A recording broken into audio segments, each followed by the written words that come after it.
आंकड़े आपके माध्यम से सदन को और इस सदन के माध्यम से देश के सामने रखना चाहता हूं। जहां जहां भाजपा और कांग्रेस का सीधा मुकाबला था या जहां कांग्रेस मेजर पार्टी थी और साथी के पास 1, 2, 3 सीटें थी, वहां कांग्रेस का स्ट्राइक रेट सिर्फ और सिर्फ 26% है, 26% है। लेकिन जहां किसी का पल्लू पकड़ करके चलते थे, जहां वो जूनियर पार्टनर थे, किसी दल ने उनको कुछ दे दिया मौका, ऐसे राज्यों में कांग्रेस जहां जूनियर पार्टनर थी, उनका स्ट्राइक रेट 50% है और कांग्रेस की 99 सीटों में से ज्यादातर सीटें उनके सहयोगियों ने उनको जिताया है। और इसलिए मैं कहता हूं ये परजीवी कांग्रेस है। 16 राज्यों में जहां कांग्रेस अकेले लड़ी, वहां उसका वोट शेयर इस चुनाव में गिर चुका है। आदरणीय सभापति जी, गुजरात, छत्तीसगढ़ और मध्य प्रदेश, इन 3 राज्यों में जहां कांग्रेस अपने दम पर लड़ी और 64 में से 64 में से सिर्फ 2 सीट जीत पाई है, 64 में से 2। इसका साफ मतलब है कि इस चुनाव में कांग्रेस पूरी तरह परजीवी बन चुकी और अपने सहयोगी दलों के कंधे पर उन्होंने चढ़ करके ये सीटों का आंकड़ा बढ़ाया है। अगर कांग्रेस ने अपने सहयोगियों के जो वोट खाए हैं, वो अगर न खाए होते तो लोकसभा में उनके लिए इतनी सीटें जीत पाना भी बहुत मुश्किल था।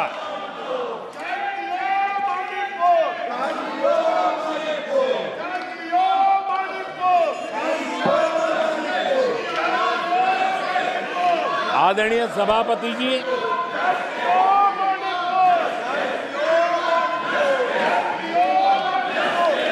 ऐसे समय एक अवसर आया, देश ने विकास के रास्ते को चुना है, देश ने विकसित भारत के सपने को साकार करने का मन बना लिया है। तब भारत को एकजुट होकर समृद्धि का नया सफर तय करना है। ऐसे समय ये देश का दुर्भाग्य है कि हिंदुस्तान में 6 दशक तक राज करने वाली कांग्रेस पार्टी अराजकता फैलाने में जुटी हुई है। ये दक्षिण में जाकर उत्तर के लोगों के खिलाफ बोलते हैं, ये उत्तर में जाकर के पश्चिम के खिलाफ जहर उगलते हैं, पश्चिम के लोगों के खिलाफ बोलते हैं, महापुरुषों के खिलाफ बोलते हैं। इन्होंने भाषा के आधार पर बांटने की हर कोशिश की है। जिन नेताओं ने देश के हिस्से को भारत से अलग करने की वकालत की थी, उनको संसद की टिकट देने तक का दुर्भाग्य हमें देखना पड़ा, जो कांग्रेस पार्टी ने पाप किया। कांग्रेस पार्टी खुलेआम एक जाति को दूसरी जाति के खिलाफ लड़ाने के लिए रोज नई नैरेटिव कर रही है, नए तय अफवाहें फैला रही है। आदरणीय सभापति जी, देश के एक हिस्से के लोगों को हीन बताने की प्रवृत्ति का भी कांग्रेस के लोग बढ़ावा दे रहे हैं। आदरणीय सभापति जी, कांग्रेस देश में आर्थिक अराजकता फैलाने की दिशा में भी सोची समझी चाल चल रही है। चुनाव के दौरान जो बातें की गई, राज्यों में, उनके राज्यों में जिस प्रकार से आर्थिक कदम ये उठा रहे हैं, ये वो रास्ता आर्थिक अराजकता की तरफ देश को घसीटने वाला है। उनके राज्य देश पर आर्थिक बोझ बन जाए, ये खेल जानबूझ करके खेला जा रहा है। मंचों से साफ साफ घोषणा की गई, अगर इनके मन का परिणाम नहीं आया, 4 जून को देश में आग लगा दी जाएगी, लोग इकट्ठे होंगे, अराजकता फैलाएंगे। ये अधिकृत रूप से आह्वान किए गए, ये अराजकता फैलाना इनका मकसद है। भारत की लोकतांत्रिक प्रक्रिया को सवालों के घेरे में लाकर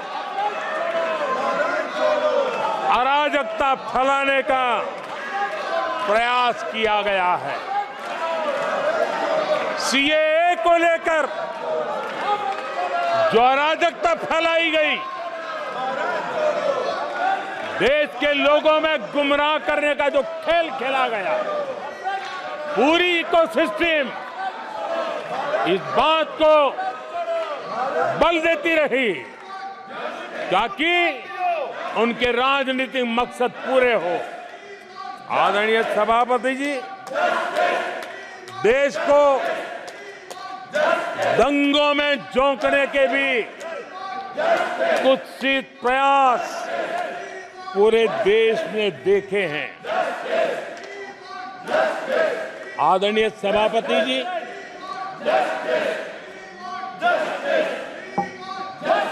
आजकल सिंपैथी गेन करने का एक नई ड्रामेबाजी शुरू की गई है, नया खेल खेला जा रहा है। मैं एक किस्सा सुनाता हूं। एक बच्चा स्कूल से आया और जोर जोर से रोने लगा और उसकी मां भी डर गई, क्या हो गया, बहुत रोने लगा और फिर कहने लगा, मां मुझे आज स्कूल में मारा गया, आज स्कूल में मुझे उसने मारा, आज स्कूल में मुझे इसने मारा, और जोरों जोरों से रोने लगा। मां परेशान हो गई। उसने उसे पूछा कि बेटा बात क्या थी, लेकिन वो बता नहीं रहा था, बस रो रहा था, मुझे मारा, मुझे मारा।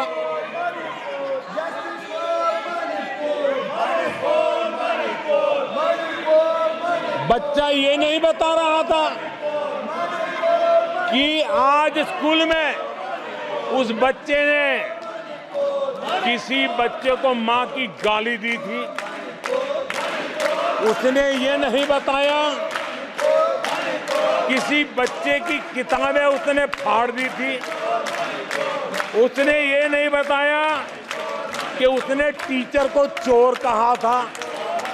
उसने ये नहीं बताया कि किसी का टिफिन चुरा करके खा गया था। हमने कल सदन में यही बचकाना हरकत देखी है। कल यहां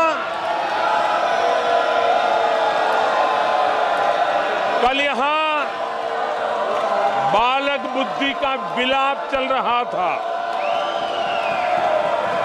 मुझे मारा गया, मुझे इसने मारा, मुझे उसने मारा, मुझे यहां मारा, मुझे वहां मारा, ये चल रहा था। आदरणीय सभापति जी, सिंपैथी हासिल करने के लिए ये नया ड्रामा चलाया गया है। लेकिन देश ये सच्चाई जानते हैं कि ये हजारों करोड़ रुपए उसकी हेराफेरी के मामले में जमानत पर बाहर है।